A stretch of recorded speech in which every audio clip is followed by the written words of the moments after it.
বাংলাদেশের ৭০টি গুমের ঘটনার এখনও নিষ্পত্তি হয়নি জাতিসংঘের রিপোর্ট। জানাবো কোন পথে বাংলাদেশ যুক্তরাষ্ট্র সম্পর্ক এবং সর্বশেষ জানাবো ডলার সংকটে ব্যাংক পোশাক রপ্তানিকারকরা ভয়াবহ বিপাকে। এতক্ষণ শুনছিলেন সংবাদ শিরোনাম, এবার বিস্তারিত। বাংলাদেশের ৭০টি গুমের ঘটনার এখনও নিষ্পত্তি হয়নি জাতিসংঘের রিপোর্ট। বাংলাদেশের ৭০টি গুমের ঘটনা এখনও নিষ্পত্তি হয়নি বলে জানিয়েছে জাতিসংঘ। মোট ৮৮টি গুমের বিষয়ে সরকারের কাছে প্রকৃত অবস্থা জানতে চাওয়া হয়েছিল সংস্থাটির পক্ষ থেকে। এর মধ্যে ৫ জন আটক এবং ১০ জন মুক্ত অবস্থায় আছে বলে সরকারের তরফ থেকে জানানো হয়েছে। বাংলাদেশে জোরপূর্বক গুম নিয়ে working group on enforce or involuntary disappearance সর্বশেষ এ তথ্য দিয়েছে। সার্বিক বিষয়টি বিবৃতি দিয়ে জানিয়েছে জাতিসংঘের মানবাধিকার কমিশন। বিজ্ঞপ্তিতে বলা হয়েছে ৩৬টি দেশের ৩,০০০-এর বেশি জোরপূর্বক গুমের ঘটনা পর্যালোচনা করছেন জাতিসংঘের বিশেষজ্ঞরা।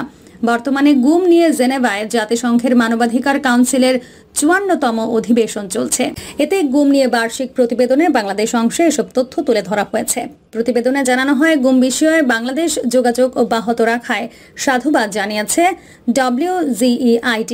সেই সঙ্গে ১৩০তম অধিবেশনে গুমের ঘটনাগুলোর উত্তর দেওয়া হচ্ছে সরকারের পক্ষ থেকে। তবে গুম নিয়ে প্রতিবেদন তৈরি করার বা দেশের মানবাধিকার সংগঠনের সদস্যদের হয়রানি ও ভয় ভীতি দেখানোর বিষয়ে WGEID উদ্বেগ প্রকাশ করেছে। প্রতিবেদনে বলা হয়েছে, গুমের শিকার ব্যক্তিদের পরিবার, মানবাধিকার কর্মী এবং সুশীল সমাজের প্রতিষ্ঠানগুলোর মধ্যে যারা WGEIDর পক্ষে কাজ করছে, সরকারকে অবশ্যই তাদের যে কোনো ধরনের হুমকি ও ভয় ভীতি দেখানো থেকে সুরক্ষা দিতে হবে। সেই সঙ্গে গুমের শিকার ব্যক্তিদের আত্মীয়দের ক্ষতিপূরণ এবং তথ্য তুলে ধরার অধিকার রক্ষায় পদক্ষেপ গ্রহণ করতে হবে। গুমের অভিযোগগুলো খতিয়ে দেখতে WGEIDর পক্ষ থেকে বাংলাদেশের প্রতিনিধি পাঠানোর বিষয়ে সরকারের সঙ্গে ২০১৩ সালের ১২ মার্চ যোগাযোগ করা হয়েছিল। এ বিষয়ে পরবর্তী সময়ে একাধিকবার যোগাযোগ করা হলেও সরকারের পক্ষ থেকে কোনো সাড়া পাওয়া যায়নি। WGEID আশা করে বাংলাদেশ সরকারের পক্ষ থেকে শিগগিরই ইতিবাচক সাড়া পাওয়া যাবে। কোন পথে বাংলাদেশ যুক্তরাষ্ট্র সম্পর্ক?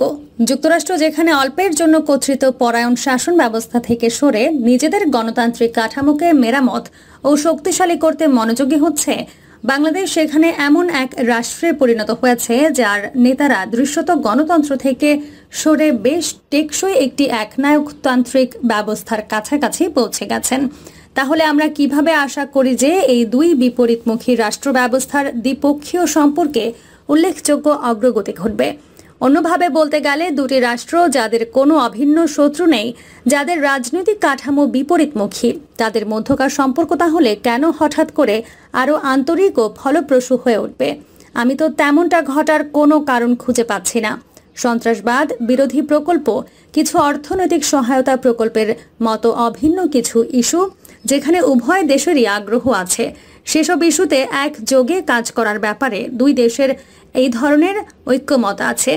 এছাড়া আছে চীন নিয়ে মার্কিন সতর্কতা। এর পাশাপাশি অভ্যন্তরীণ রাজনৈতিক ইস্যুতে দুই পক্ষেরই দ্বিমত থাকবে, বিশেষ করে মানবাধিকার ইস্যুতে।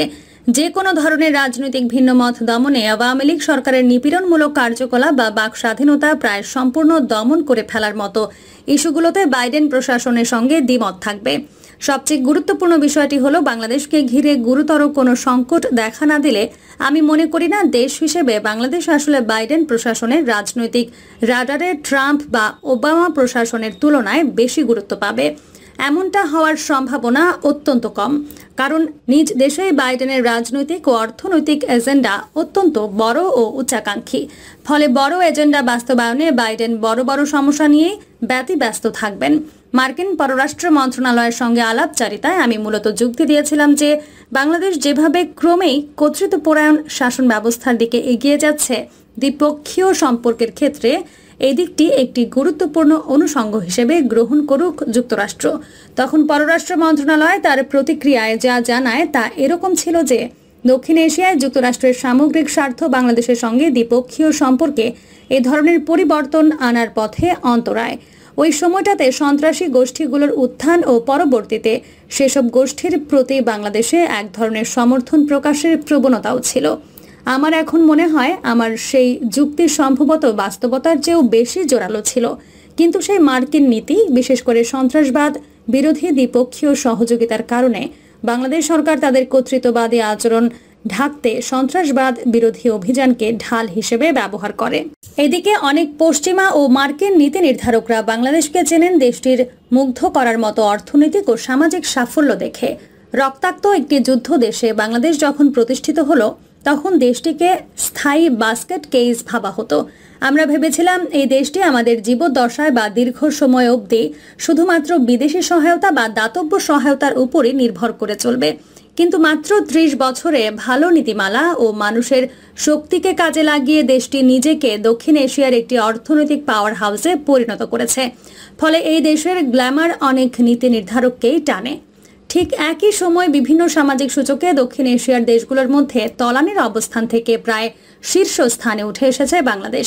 আর এই রঙিন বয়ানে চাপা পড়ে গেছে কর্তৃত্ববাদের দিকে দেশটির রাজনৈতিক যাত্রার এক নোংরা গল্প। চাপা পড়েছে নোংরা কর্তৃত্ববাদী কৌশল, ধারাবাহিক ও গুরুতর মানবাধিকার লঙ্ঘন।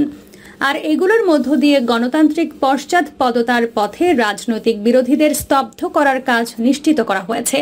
7 বছর আগে আরেকটি সমস্যা ছিল ওবামা প্রশাসনের সঙ্গে ভারতের প্রেমপূর্ণ সম্পর্ক। আমার মনে হয় সেই সম্পর্ক এখন বদলেছে। মোদী সরকার ক্ষমতায় থাকায় ভারত নিয়ে ডেমোক্র্যাটদের ধ্যান ধারণা নিশ্চিতভাবেই পাল্টেছে। তবে ভারত ক্রমে কর্তৃত্বপরায়ণ ও জাতিবাদী হয়ে উঠলেও এটি এখনও চীনের বিরুদ্ধে একটি শক্তি ও যুক্তরাষ্ট্রের প্রধান মিত্র। চীন এখন এই অঞ্চলে নিজেদের পেশি শক্তি আরও বেশি প্রসারিত করছে। আর এই বিষয়টি বাংলাদেশ নিয়ে ট্রাম্প প্রশাসনের বিদ্যমান নীতিকে প্রভাবিত করেছিল। তবে বাংলাদেশের মানবাধিকার পরিস্থিতি নিয়ে বাইডেন প্রশাসনের বিশেষ আগ্রহের জায়গা থেকে একটি বদল আসতে পারে। তা হল মানবাধিকার লঙ্ঘন নিয়ে বাইডেন শিবিরের প্রকাশ্য মন্তব্য আরও নির্দিষ্ট ও কঠোর হবে। এটি আওয়ামী লীগ সরকারের জন্য সন্তোষজনক হবে না। গত 1 দশকে মানবাধিকার লঙ্ঘন নিয়ে আওয়ামী লীগ সরকার ব্যাপক আন্তর্জাতিক সমালোচনার মুখে পড়লেও আন্তর্জাতিক সম্প্রদায়ের পক্ষ থেকে তেমন শাস্তিমূলক পদক্ষেপ না থাকায় এসব সমালোচনাকে অগ্রাহ্য করতে পেরেছে সরকার। তারপরও বাইডেন সরকার শিগগিরই যখন বুঝতে পারবে যে বাংলাদেশ সরকারের ওপর মার্কিন প্রভাব কমতে কমতে প্রায় নিঃশেষ হয়ে গেছে, তখন বাংলাদেশ নিয়ে সে সতর্ক হবে, পাছে যেটুকু প্রভাব আছে তাও যেন হারিয়ে না যায়, বাংলাদেশ যেন আরও বেশি চীনের দিকে ঝুঁকে না যায়। গত 8 থেকে 10 দশকে বাংলাদেশ একটি ত্রুটিপূর্ণ গণতন্ত্র থেকে কর্তৃত্বপরায়ণ শাসন ব্যবস্থার দিকে হেঁটেছে। 2018 সালে বাংলাদেশের মানুষ একটি নির্লজ্জ ভোট চুরির নির্বাচন দেখেছে, যা কর্তৃত্ববাদী কাঠামোকে স্থায়ী রূপ দিয়েছে। আর যুক্তরাষ্ট্র এগুলো চুপচাপ শুধুই দেখেই গেছে। নিজের বিশাল সব লক্ষ্য নিয়ে প্রেসিডেন্ট বাইডেনের এজেন্ডা ইতিমধ্যেই অনেক ভারী। ফলে বাংলাদেশ নিয়ে মার্কিন নীতিতে আরও সক্রিয় বা কর্তৃত্ববাদ বিরোধী ছাপ ফেলতে পারে কেবল একটি বিষয়, আর তা হলো একটি সক্রিয়, ঐক্যবদ্ধ ও রাজনৈতিকভাবে আকর্ষণীয় বিরোধী শক্তি। 2018 সালে আমরা এই ধরনের একটি শক্তির উত্থানের আভাস হয়তো দেখেছি, কিন্তু তখন বিরোধী পক্ষ অতটা শক্তিশালী, ঐক্যবদ্ধ ও রাজনৈতিকভাবে আকর্ষণীয় ছিল না যে আওয়ামী লীগের বিকল্পের প্রতি সমর্থক গোষ্ঠী পথে নেমে সরকারের ভোট চুরির প্রক্রিয়াকে নিষ্ক্রিয় করে দেবে। একটি বিরোধী গোষ্ঠীর তখনই সক্রিয় আন্তর্জাতিক সমর্থন আকৃষ্ট করার সুযোগ থাকবে যদি সবচেয়ে বড় বিরোধী দলটি ঐকান্তিক সংস্কার আনে, যার শুরুটা হতে পারে সম্পূর্ণ নতুন নেতৃত্বের নির্বাচনের মধ্য দিয়ে। ডলার সংকটে ব্যাংক, পোশাক রপ্তানিকারকরা ভয়াবহ বিপাকে। বাংলাদেশ ব্যাংকের গত 25 অক্টোবরের তথ্যে দেখা যায়, দেশের অন্তত 20টি ব্যাংকের কাছে এলসি দায় মেটানোর মতো কোনো ডলার নেই। আমদানি দায় পরিশোধ করতে গিয়ে ঘাটতিতে পড়েছে এসব ব্যাংক।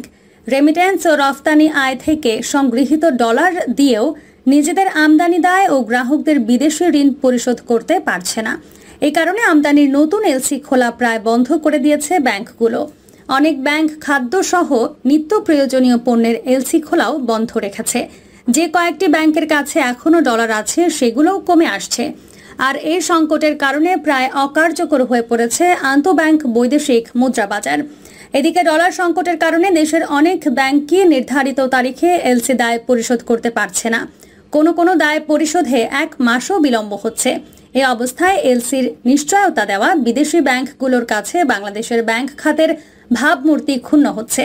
বিদেশি অনেক ব্যাংকই এখন বাংলাদেশের জন্য নিজেদের ক্রেডিট লাইন কমিয়ে দিতে শুরু করেছে। ব্যাংক নির্বাহীরা বলছেন, বিদ্যমান ডলার সংকট পরিস্থিতি ভয়াবহ, কিন্তু নীতি নির্ধারকরা পরিস্থিতির ভয়াবহতা বুঝতে পারছেন না। প্রিয় দর্শক, এই ছিল এখনকার সর্বশেষ সংবাদ। আপডেট সব সংবাদ পেতে চ্যানেলটি সাবস্ক্রাইব করে বেল আইকনটি ক্লিক করে রাখুন।